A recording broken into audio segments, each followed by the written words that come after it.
નમસ્કાર મિત્રો, સ્વાગત છે તમારું માર્કેટ બુલેટિનમાં. અત્યારે એટલા મેઇન બોર્ડ આઈપીઓ ચાલે છે કે તેની કામના કારણે થોડોક સમયની ભાગદોડ થઈ ગઈ છે, જેના કારણે આપણે નવા નવા વિડીયો નથી પોસ્ટ કરી શકતા. પણ બધા આઈપીઓના વિડીયો તો આપણી ચેનલ ઉપર પોસ્ટ થઈ જ જશે. પણ આજથી આપણે એક નવો કોન્સેપ્ટ શરૂ કરવા જઈ રહ્યા છીએ. અનેક મિત્રોનો પ્રશ્ન હતો કે રિઝલ્ટ અમને ગુજરાતી ભાષામાં ક્યાંય સમજાતા નથી, તો તમારા માટે સરળ ગુજરાતી ભાષામાં અને ટૂંકમાં રિઝલ્ટ લઈને આવ્યા છીએ. તો પણ તમારી પણ ફરજ છે કે આપણે આપણી ચેનલને જલ્દીથી સબસ્ક્રાઇબ કરી દેજો અને જલ્દીથી આપણા 15,000 સબસ્ક્રાઇબ પૂર્ણ થઈ જાય તેમાં સહયોગ કરજો. ચાલો વધુ વાત ન કરતા વાત કરીએ મુદ્દાની.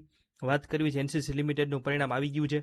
તો જો તમે પણ માર્કેટમાં મજબૂત ફંડામેન્ટલ સ્ટોક શોધી રહ્યા છો તો એનસીસી લિમિટેડે Q1 FY27ના પરિણામો આપ્યા છે કે જે જોઈને મોટા ઇન્વેસ્ટર પણ ચોંકી ગયા છે. કંપનીની કુલ આવક વાર્ષિક ધોરણે 12.5%થી 12% વધી અને 5,842 કરોડ ઉપર પહોંચી ગઈ છે, જેમાંથી 5,811 કરોડની આવક તો માત્ર ઓપરેશન્સમાંથી આવી છે. પણ અસલી ખેલ તો ચોખ્ખા નફામાં થયો છે. કંપનીનો નફો યર ઓન યર 11.85% વધી અને ક્વાર્ટર ઓન ક્વાર્ટર 5.60% વધીને 228.90 કરોડ થયો છે. એટલે કે ચોમાસાની સિઝન પહેલા પણ કંપનીનું ઓર્ડર એક્ઝિક્યુશન રોકેટ ગતિએ ચાલી રહ્યું છે, જેના કારણે શેરધારકોનો ચોખ્ખો નફો 216 કરોડ રહ્યો છે અને શેર દીઠ કમાણી EPS વધીને 3.45 થઈ ગઈ છે. કંપનીના આંકડાઓની ઊંડી તપાસ કરીએ તો એક ખૂબ જ પોઝિટિવ વાત સામે આવી છે.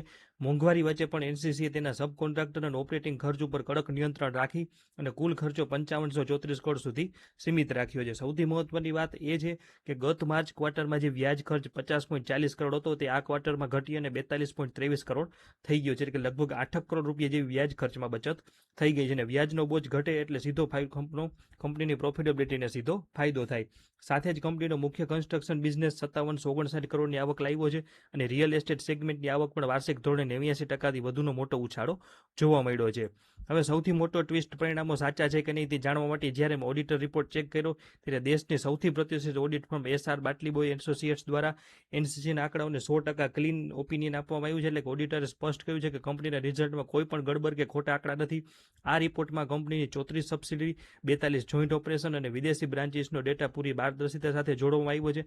આટલી મોટી ગ્રુપ સ્ટ્રક્ચર હોવા છતાં ક્લીન ચીટ મેળવીએ નાના મોટા રોકાણકારો માટે બહુ ભરોસાનું સૌથી મોટું પ્રતીક છે. હવે મેઇન વાત કે 143 રૂપિયાના ભાવે આ શેર કેવો છે, તો ગણતરી બિલકુલ સિમ્પલ છે, તમે પણ કરી શકો છો કે Q1ની 3.45 EPS મુજબ આખા વર્ષની FY27 અંદાજિત EPS 13.80થી 14 આસપાસ બને છે. એટલે કે 143ના ભાવે આ સ્ટોક માત્ર 10 થી 10.5ના પી રેશિયો ઉપર મળી રહ્યો છે, જ્યારે આખા ઇન્ફ્રા સેક્ટરનો એવરેજ પી 15 થી 20નો હોય છે. એનસીસીનો ડેટ ટુ ઇક્વિટી રેશિયો અને વર્કિંગ કેપિટલ પણ ખૂબ જ કમ્ફર્ટેબલ સ્થિતિમાં હોવાથી ડાઉન સાઇડ રિસ્ક ઓછું છે. ટૂંકમાં 143 રૂપિયાના ભાવે આ સ્ટોક સસ્તો નેટરિક વેલ્યુએશન ઉપર ઉપલબ્ધ છે અને જો શેરને સેક્ટરનો 12 થી 15નો પી આગામી સમયમાં મળે તો મધ્યમથી લાંબા ગાળા માટે આ શેર 165 થી 200 રૂપિયાના લેવલ પણ દેખાડી શકે છે. પણ એક ખાસ નો લેજો કે આ વિશ્લેષણ ફક્ત એજ્યુકેશનલ અને માહિતીના હેતુ માટે છે. કોઈ પણ સ્ટોકમાં રોકાણ કરતા પહેલા તમારા ફાઇનાન્શિયલ એડવાઇઝરની સલાહ ચોક્કસ લેવી જરૂરી છે. આ સ્ટોકમાં અમે કોઈ પણ પ્રકારનું રોકાણ કરેલું નથી અને રોકાણ કરવાની હાલમાં કોઈ ઈચ્છા નથી. તમને એનસીસીના પરિણામો કેવા લાગ્યા તમારો વ્યૂ કોમેન્ટમાં ચોક્કસ જણાવજો. વિડીયો ગમ્યો હોય તો લાઇક, મિત્રો સાથે શેર અને માર્કેટની આવી સચોટ અપડેટ માટે ચેનલને સબસ્ક્રાઇબ કરવાનું ના ભૂલતા. અને એનસીસી શેર વિશે તમારું શું મંતવ્ય છે તે પણ કોમેન્ટ સેક્શનમાં જણાવજો. આભાર, જોડાયેલા રહેજો.